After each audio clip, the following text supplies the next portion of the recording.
Hello to all my YouTuber friends. It's your boy Dan here on a cool content bringing up because I haven't been on YouTube for a while. So I've been pretty busy. I'm more out of the houses, had a lot of council issues, had a lot of robbery issues, but this is nothing to do with any of those. I'm here to talk about my S14 and now I've got a defect, guys. Last night I went through, I don't know, me and my mate, we stopped on side of the road. We're just having a chat, like 1:30 about life, about building cars. And all of a sudden, highway patrol came, stopped my car. But it doesn't matter. That's car life because you decide to modify a car in Victoria or even Australia, Sydney, Queensland, there's a good chance your car can get it unroadworthy or get a defect. So I'm kind of like was upset because I got two fines, which is they gave me 450 for lowering the car, and then another 770 for keeping the car, driving a modified car, which is my car's not a heavily modified car at all. I classify it as a standard stock car, which is few stuff add into it, safety features, nothing to go fast on streets. So nice tea.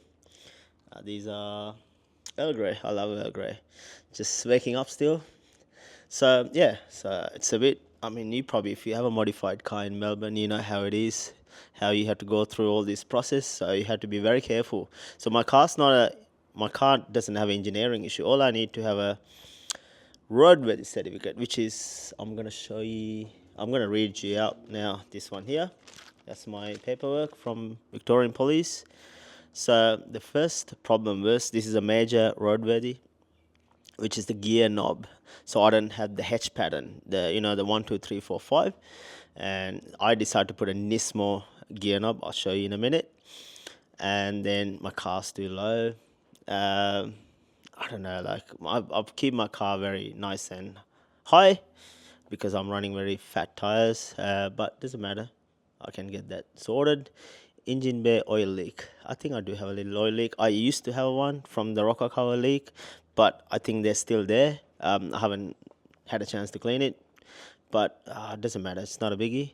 And then the pod filters not enclosed or secured, that's fair because my pod filter is out, and then too loud. It's not a loud car because when I've gone through engineering 4 years ago, which I bought this car in a salvage. I'll explain you when I get to the car. I had to go through engineering to get the whole VIN number because the people stole the car 4 years ago. They scratched the VIN number, but when I went to the engineering, they checked my exhaust and it was 92 decibel, which is perfect. So, all right, let me show you the car first because you haven't seen my car, my S14.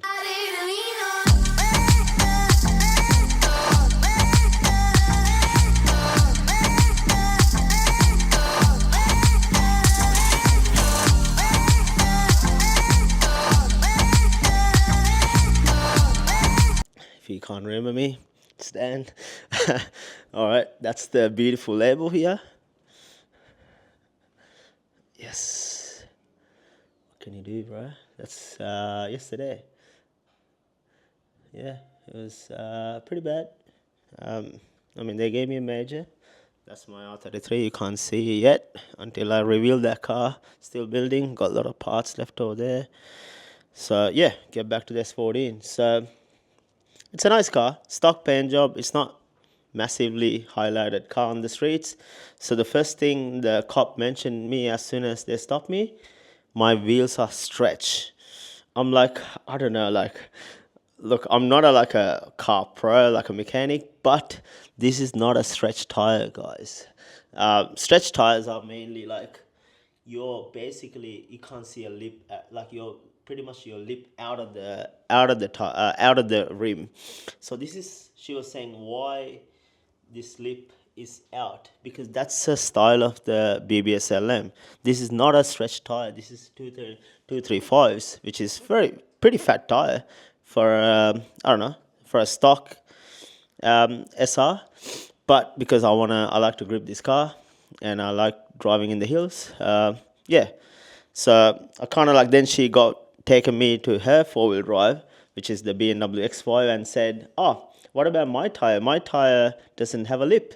I'm like, "Look, your 4-wheel drive is a 4-wheel drive tire, and then my car, it's a normal road car, which is this is a 90s wheel, so they have a lip on this wheel." So I know what you're talking about. And then the second thing, they took me and said, "Pop the engine bay as usual." All right, let me pop the engine bay for you. All right, what are we looking at? Let me show you now. The SICK SR20. So basically what I've done, it's not highly modified. I'm trying to say like it's not a heavily modified car. Stock S15 turbo, ball bearing turbo, which is S14 turbos are non-ball bearing, which is a factory upgrade. I'm not playing and stock manifold. And then the cop realized I have a different aftermarket coil packs. These are made by Nissans.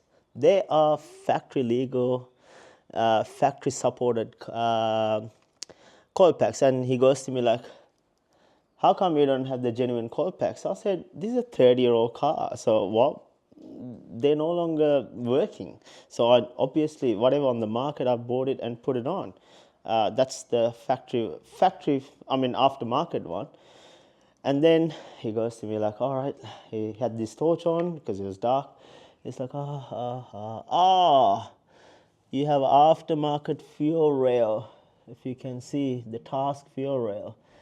And apparently that's not road legal, but he didn't write down on the paper, so I guess I don't have to fix that. So apparently if you have an aftermarket fuel rail, it is a problematic, guys. So kind of got away because I said my aftermarket fuel rail was shat because I couldn't find one, and I replaced this one, which is a black color. It's nicely blended in with the whole setup.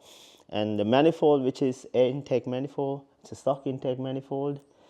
And he goes to, he didn't know this is the fuel regulator, slash this car runs E85. So this car got a flex fuel setup, which is I can run E85 98. I smell the whole garage E85. Yeah, so, and then after that he goes to, yeah, oh, you have a pod filter open, which is fair. I mean, my pod filter is wide open. I need to secure that. So all the intercooler piping, they are factory intercooler piping. He can't say anything. So this is a stock catch can you can buy from GK Tech. So all the blow by comes off in here. And obviously he can't do much for the radiator. This is a standard 3-core radiator fit on the radiator support. You know what's the highly illegal one in my car, which he couldn't figure out? My intercooler piping from the intake side. Let me show you. You guys should get away from this, but let me have a torch. I got my torch now. Got my nice iPhone torch. So this is what I've done. So this is illegal. This is engineering, but they didn't notice that because it looks very factory. I put a rubber thingy going around because otherwise it's not gonna grind. And then it looks quite factory. And then I set up the battery right next to it because it looks kind of hidden. But I wish I can put a plate here. But eventually, if I'm keeping this car for a long time, I wanna run the intercooler piping through here. Just do a little cutout. This is a 3-inch, quite big. Yeah, so I mean obviously S14s comes with a side mount. This is a full front mount with Phoenix 100mm, the pretty big intercooler, very nice bar and plate. Yeah, I mean things that I've done to the car. Obviously they didn't care about the strut base because I don't know, they didn't really pick on that, and they will keep putting on the torch up here, like oh, what's here. But if you look at there, it's a factory turbo, factory S15 turbo, ball bearing turbo, which is a very cool upgrade. I put all the brand new bolt when we remove the hot side, and then I'm lucky I don't have all the aftermarket intercooler piping. They're all factory rubber ones. And then yeah, so and then next thing he actually want to see, he wants to open my glove box. I said, all right, it's fine, I don't really care. He went here and popped my glove box like this. He's like, oh, he just got a bunch of paperwork and some parts sitting in there. Nothing. I know what he's looking. You know what he's looking? He was looking for an aftermarket boost controller. I mean, I guess it shows. Aftermarket boost controller ran in, I don't know, 2001. So nowadays you have all these nice ECUs, but this ECU, not like it's on the factory box. So which is, I don't know, like I said, like it's stock ECU, but here's the catch. So I don't have a aftermarket boost controller. Now you control the ECU through a little keypad, which is this one here.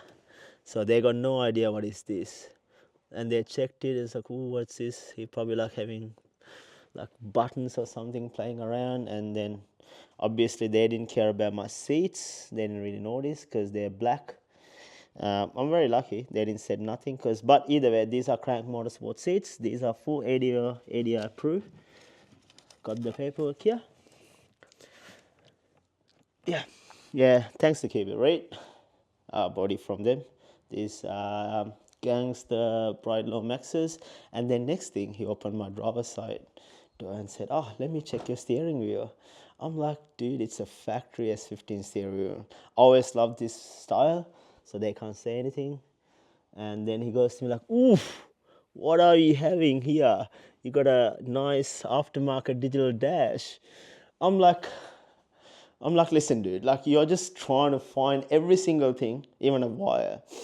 So I'm like, look, I showed his car, his X5, whatever, the Beamer, fancy one. I was like, you have an aftermarket digital dash. Why? He goes like, oh, it's better information. I'm like, what about me? I'm getting better information about the car. It's nothing to do with being a high performance car. So it's a factory replacement. I was like, when he goes to me like, this car never came with that. I'm like, doesn't matter. It's like still, it's replacement for the dash. But I thought it's illegal. They can write me down, but they didn't write it down. But I spoke to my roadworthy guy. Apparently, Heltec IC7 dash, it's legal. Because as long as you have all the safety features showing up on your IC7 dash, which is ABS, if you have traction controller, and then obviously your engine codes, everything, it comes up, it's a proper dash, and you have the normal cluster. And let me show you in 1 minute. Just let me grab my keys.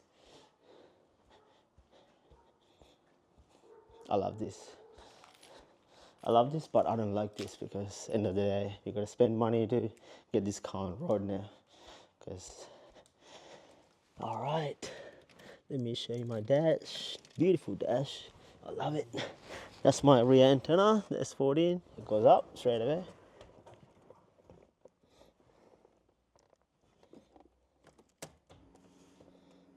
Nice fuel pump, 460 pump.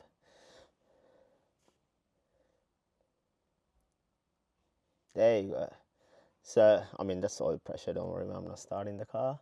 So, in this dash, you have every single info. See, park, yeah, it's gone. And then obviously I have a oil and engine code. And obviously this car, I mean, I don't think, yeah, I have like decent stuff on here. Coolant temperature, and then ethanol content. Let me start the car.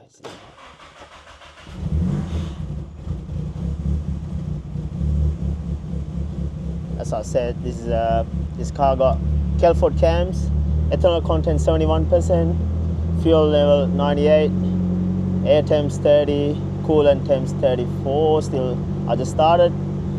I got few modes on this dash.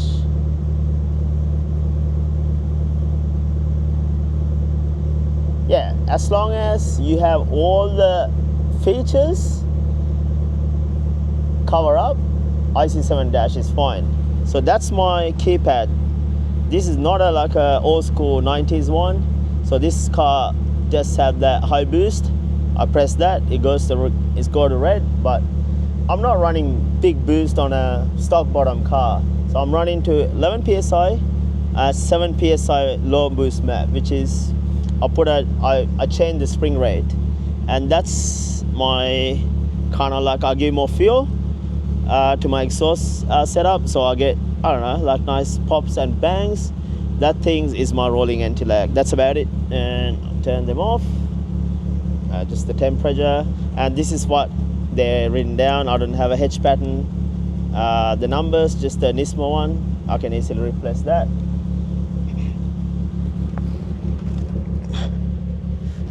Very hard to get out when you have these seats.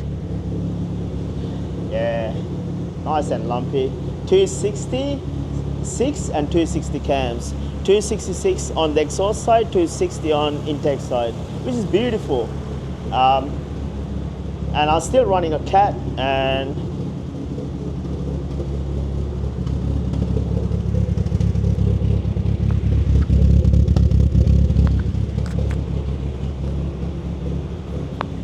let me turn it off.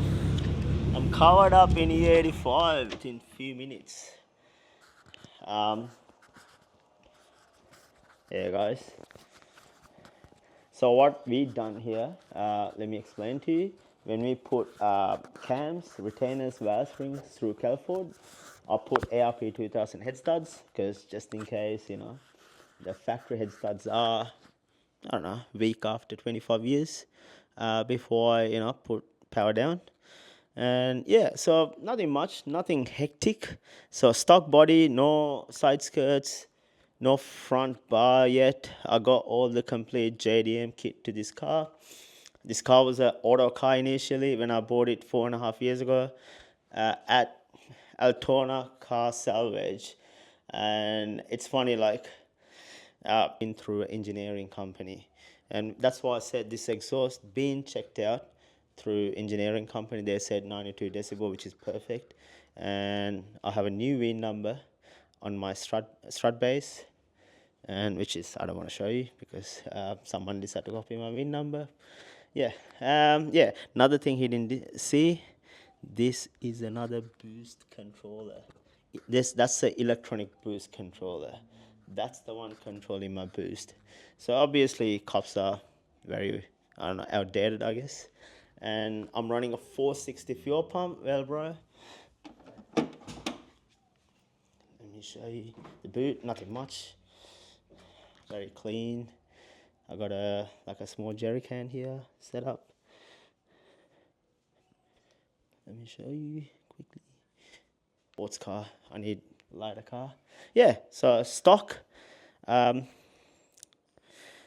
S14 brakes, which is shut at the moment. I'm not really liking it. Turbo brakes, 4-port, rear 2-port. These are BBS LMs, 17/9.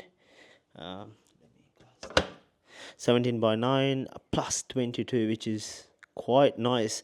And my guards are not rolled. And they were checking that as well. Do I have roll guards? I'm like, dude, yeah. So nice and flush, the tire. Let me show you a bit. Yeah. And I'm running a Michelin Pilot Sport Force 235s 45 size 17, which is beautiful for a stock body, stock S14, same as it's a square set, and I don't have angle kit, nothing. And I believe, if you're not drifting, or if you're not doing like track days, you don't necessarily need a angle kit. You can get away from a factory lock. And yeah, and I got coilovers, that's it. And I can't remember what coilovers do I have. It's been a while. So I've got some American coilover set up at the back. So the coilovers at the back, they're called Ollins USA. So the best coilover on the market. I believe they're better than a lot of coilovers out there. They're nice and soft. They're more like they're built for track purpose. And at the same time, they're not harsh. And again, I'm not really care about that because I do street stuff. I mean street driving, so I don't really need like a hectic coilovers. And I got TNs at the front. These are TN coilovers with the HKS um, adjustable arms here, and the blitz strut tower. Yeah, so pretty basic. Nothing major hectically done to this car. Um, yeah, if you ever building S14, I reckon this is easy. At the same time, yeah, I will clear these things because it's a very annoying. Alright guys, I'm gonna wrap up the video because I mean you've seen it. It's not hectically done. At the same time, it's not hard to get rid of this roadworthy because this is it says major, but it's just easy one because they're written down easy stuff. So follow my content, like it, subscribe it. Big Dog Dan Instagram. I'm trying to best in my ability to bring more YouTube videos, and I know how to edit now because I had a problem editing. Brother Kenny teach me, and brother Brenny been helping a lot, and thanks for people me helping a lot. And then my next video will be introducing my drift car, the 33. I'll see you soon guys, bye.